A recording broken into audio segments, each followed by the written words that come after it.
faces you elected.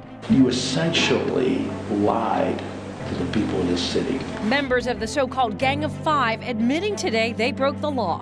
And now the judge calling on all 5 council members to step down. They should resign and pay it back. And no city voter should ever vote for them again. Now at 4, the secret text messages that got them in trouble. Welcome in, everyone. It was just hours ago that the so-called Gang of Five appeared before a judge over secret text messages and emails sent to one another. Chief investigative reporter Craig Cheatham has been poring over the documents for hours. He's been reading through texts. He's going to join us with more on what they revealed in just a moment. First, though, tomorrow morning is a 9/1 warning weather alert day. And yeah, those clouds are moved in for the day, huh, Steve? Yeah, and we're not going to see much, if anything, for tonight. It's going to be some flurries and light snow. While there's some snow around, it's a bit deceiving because we're very dry over the top of the tri-state. Some areas are seeing some light snow. You'll see in southeast Indiana, down through Owenton, over by Dry Ridge. But a lot of this will dry up tonight where it's very scattered. You'll see the temperatures as well. We're above freezing, so I don't expect the freezing temperatures until late tonight. So as we look at it, we'll see some scattered flurries, maybe some light snow in spots. Overnight, that's when we're going to get the moderate snow, and it will continue into the morning rush. We'll see some light snow during the drive for tomorrow, so plan accordingly. Then it'll change over to some rain. The accumulation about 1 to 2 inches, the way things look. We're back to show you exact timeline, Tanya, in a moment. All right, thank you so much, Stephen. Back to our lead story. The so-called Gang of Five faced a judge today over secret messages. Our team has been poring over the documents that got 5 Cincinnati City Council members in trouble.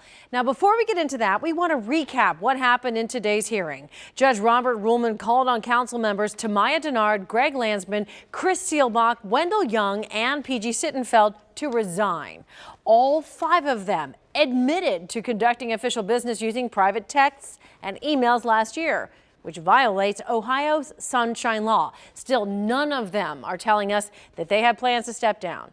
Judge Ruehlman said there are really 3 issues at hand here: lies and deceit, trust, and then there's the money. The city spent more than $100,000 to settle the case, money that the judge says means a lot to taxpayers. It's a lot of money. That's a lot of money. And that's their money. That's their hard-earned tax dollars, which have just been poured down the drain on something that should have never, ever happened. Judge Robert Ruehlman doesn't have the power to make them resign. Some say this is partisan politics because Judge Ruehlman is a Republican. All 5 city council members happen to be Democrats, but the judge said his actions today are not politically motivated.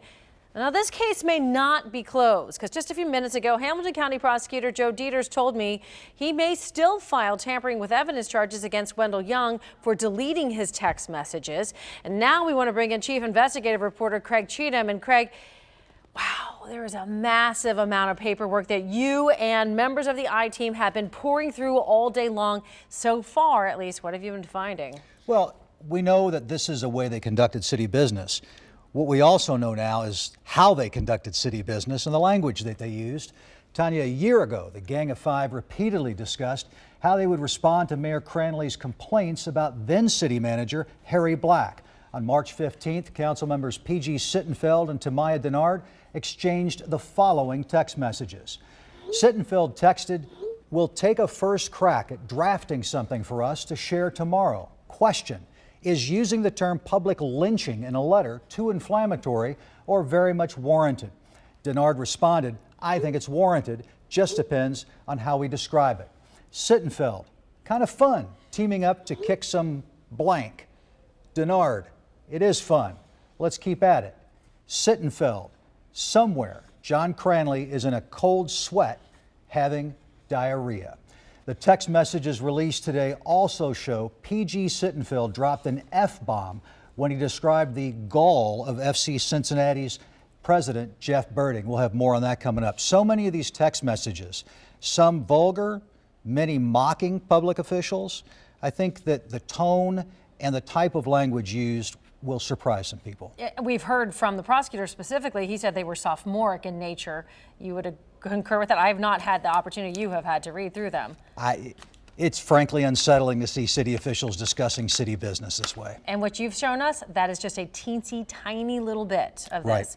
Much more coming up throughout the evening with you. Craig Cheatham, thanks so much. And so far, by the way, 3 of the 5 council members have released statements since the texts were made public. PG Sittenfeld said in quote, part quote, "I made a mistake and I sincerely apologize. Outside of my family, there's nothing I love more than my hometown and its people. I hate that I would ever let them down." Chris Seelbach wrote, "This was a mistake. The moment we were informed it was a mistake, we stopped and I have fully cooperated since. Lesson learned. I take my responsibility for my actions." Tamaya Dennard sent several tweets late this afternoon, including one that says, quote, "I take full responsibility for my actions and any part I played in real or perceived improper open meetings violations." Now, these are only a portion of the council members' statements. Meanwhile, we did talk to Greg Landsman, council member as well as Wendell Young's attorney, this morning. Anything that was removed from his phone was removed in the course of his daily business well before the matter heated up. Committed to the work that I set out to do, which was to try to make Cincinnati an infinitely better place for children and families, and that's going to be my focus.